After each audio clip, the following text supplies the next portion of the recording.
guys, welcome to the fourth video in my 13 Days of Halloween series, where I play a game every day for the 13 days leading up to Halloween. This game is called The Disappearance of Eileen Kestler, if I'm pronouncing that right, and it is apparently the prelude to a game called Marginalia. Also hope I'm pronouncing that right, and it looks pretty interesting. This game, like all the games I'm going to be playing, is free on itch.io. Of course, they appreciate a donation, but you can play for free if you'd like. It's great to support small indie developers, so I'm going to play this and see what happens. Wow, okay. Okay. So that's a thing that's happening.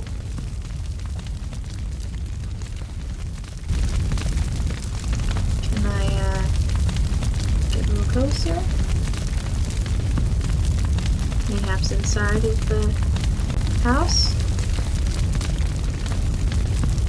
Looks like I cannot. Oh, jeez, that's loud. Ugh.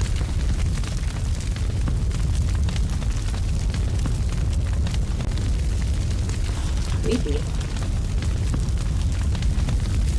So is this it?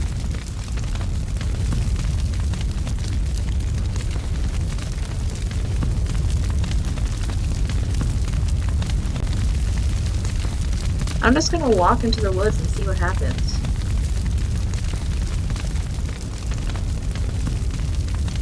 It's very dark and I don't like it.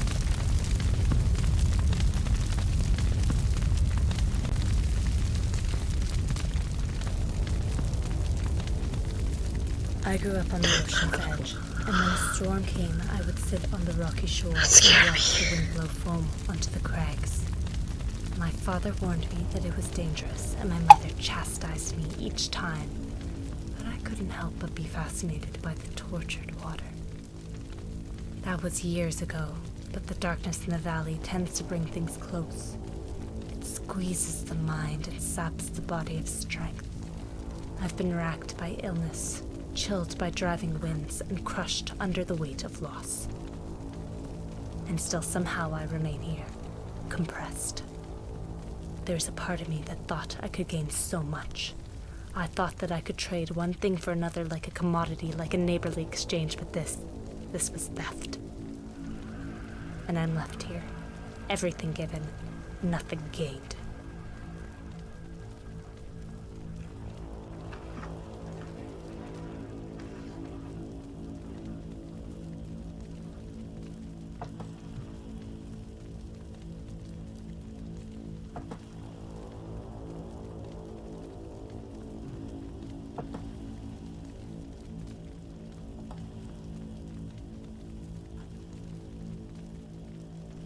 This is so creepy looking.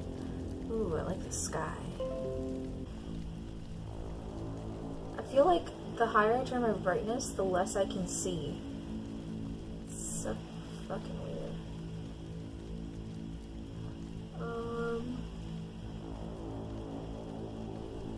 Oof.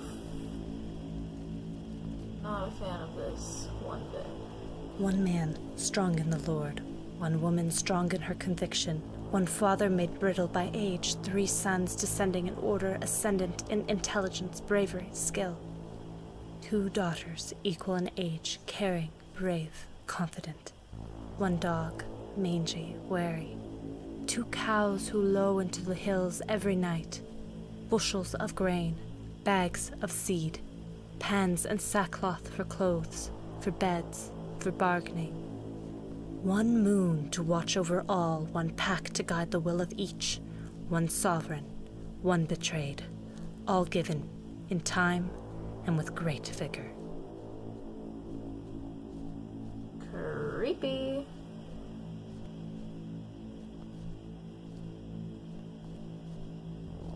Oof. The lag makes me feel like, I don't know, like something's about to jump out at me.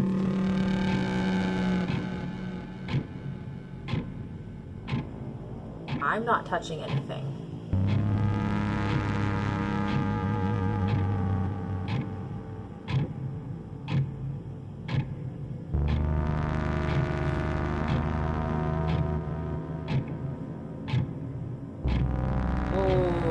like that. That's a little strange. Can I? Oh, oh. Can I go?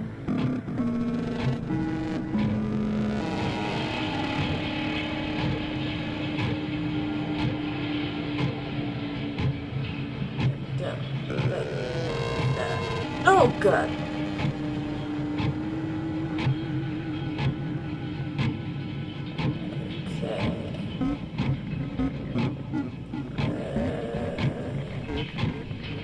Those look like gravestones.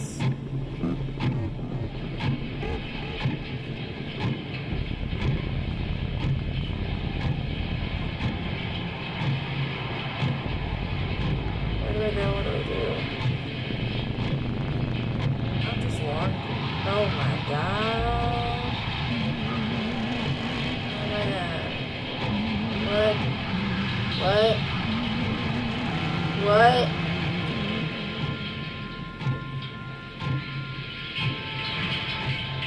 Oh, cool. The official documents of Allenberg are sparse, but what we now know about the Kestler family is almost wholly contained within them. A ledger of tool check-in and check-out has many entries for one John Kestler before March 1st, 1815, but none after that same day. We know that he was a simple farmer and that his ability to cultivate turnips and other root vegetables was well respected in the community. While most births and deaths were marked in the communal Bible kept by the people of Allenberg, there is a conspicuous absence of the Kestlers in the accounting of population. It was a common occurrence for a community to strike those they saw as unwilling or unable to participate in community life for their holy logbook, and we can assume that the Kestlers are some of the more than 24 names blocked out in the records that remain. The only personal mention we have of the family is from the secret diary of Helen Goodwell, a close friend of Eileen Kestler. She remarks that ill omens began to appear in Allenberg during the winter of 1814 and that a rash of disappearances in the town had made people afraid. The only family unaffected were the Kestlers. She remarks in her diary, "E does not seem afraid as we all are. I asked her if she had fear of the devil. She laughed at me. She laughed, and when I told her that she would bring a curse on her family, she laughed again."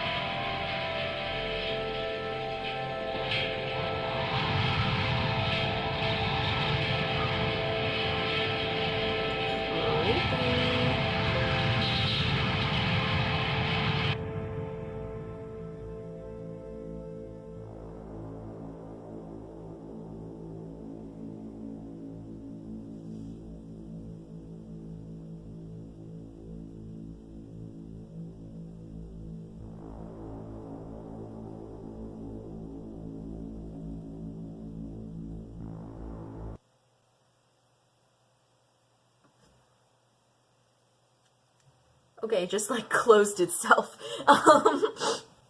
That was The Disappearance of Eileen Kestler. It's part of the prelude to a larger game called Marginalia, and it looks very interesting and very eerie. I love historically based games, especially early 19th century style. I think that's really cool, and I enjoyed the graphics. They're pretty decent. Overall, just kind of the decent game. I like it. I like that little teaser. So if you would like to know more about this game and follow it for updates, you can check out the creators. They're also included in that link. Thank you so much for watching, and I hope you have a wonderful day.